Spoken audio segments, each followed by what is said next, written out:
Hi, welcome to my channel. I'm Lucia, and today I'm going to be sharing with you my top 5 of 2022. So we are going to start actually with She Gets the Girl. This was my favorite book of the year, and my sister bought it to me for Christmas. Books are really expensive here. This was a huge gift. We have these two college girls. One is Molly, that is really shy and has a crush on a girl from high school that is also going to college with them. Then there is Alex, who has a girlfriend, but they are having a rocky situation since they are not together there at college. Alex will help Molly get her crush, and in return, Molly helps Alex girlfriend see that she actually has feelings and can have friends and take care of other people. But then, of course, this is a romance contemporary book, so they start having feelings for each other. I'm not going to say more just because I want you to read this book,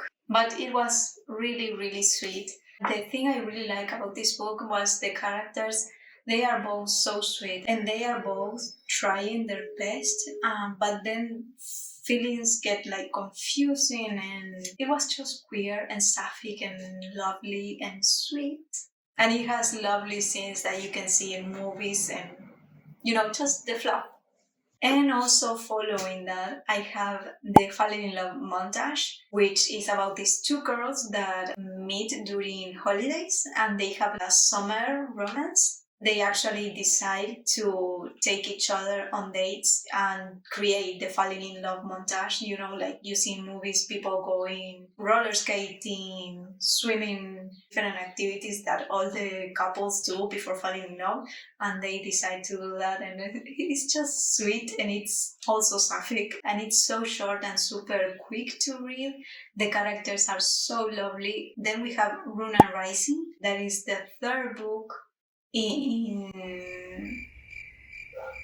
Shadow and Bone trilogy. So in this trilogy, our protagonist realizes she has a power no one else has that she wasn't supposed to have. And once everyone figures it out, it starts her story of dealing with different nations wanting her power or wanting her dead. So it's her fighting all the enemies she has, trying to find allies. Also, there is a bit of romance. There is a lot of friendship dynamics and how one person can betray another one and for what reasons. It's like a really complex society. I really, really enjoy it. But the reason why I gave this third book the 5 stars was because it was an amazing finale. There is a morally grey character. I feel like it's morally grey. It could just be an evil character, but I just see like the good parts too.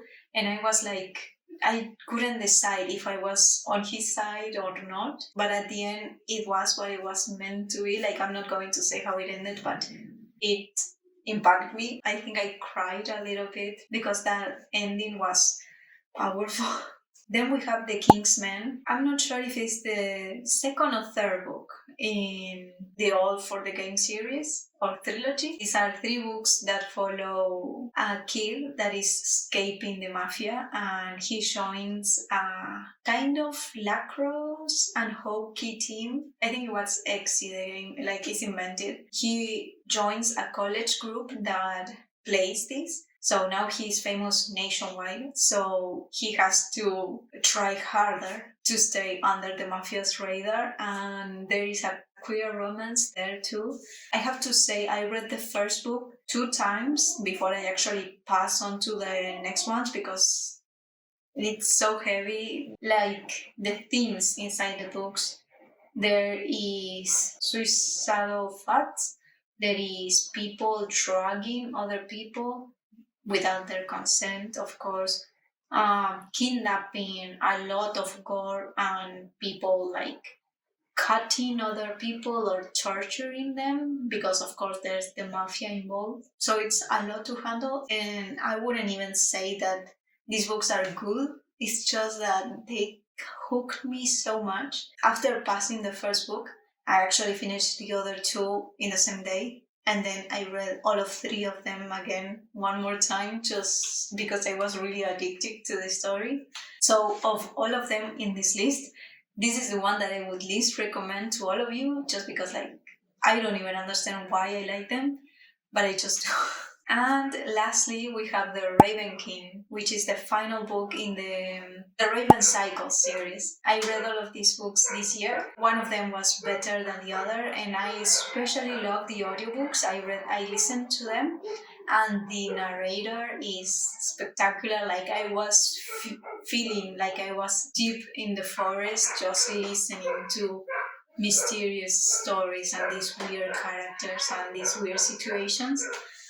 So I would 100% recommend the audiobooks.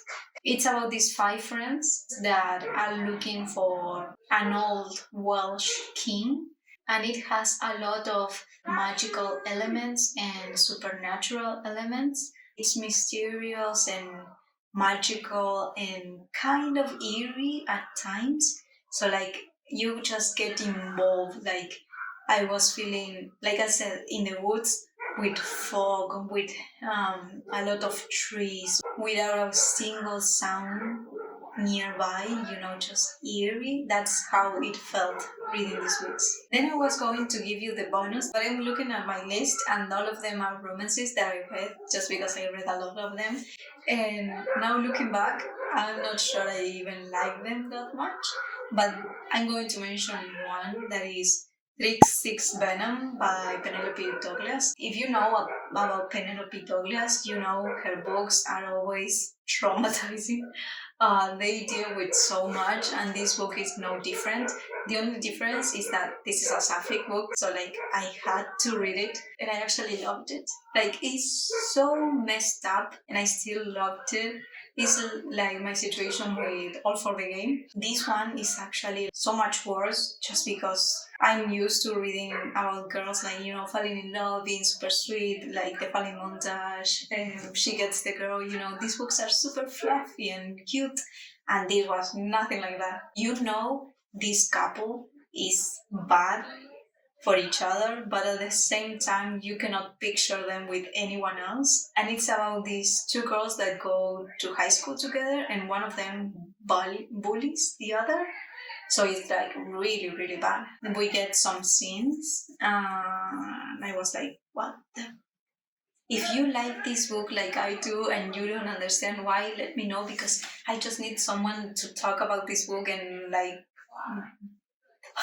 So those were my top 5 for 2022. Hopefully during 2023, I will also get to read amazing books, and if you have any recommendations, let me know. Subscribe to my channel if you want to see more, and don't forget to give this video a thumbs up if you liked it, and I'll see you in the next video.